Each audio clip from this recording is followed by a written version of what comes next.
Got the roof off, seats out, Landon helping, doors off. Now we're working on the dash and taking the cage off.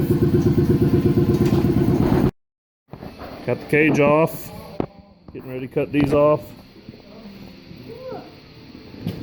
and got a bunch of other crap off.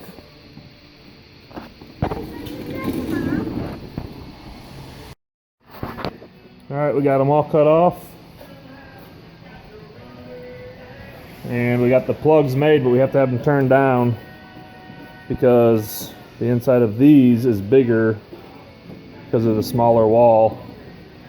And these lower pipes are actually almost 2 inches in diameter. So you can't just use an 1.5 inch piece to go in them. So more to come later on this week.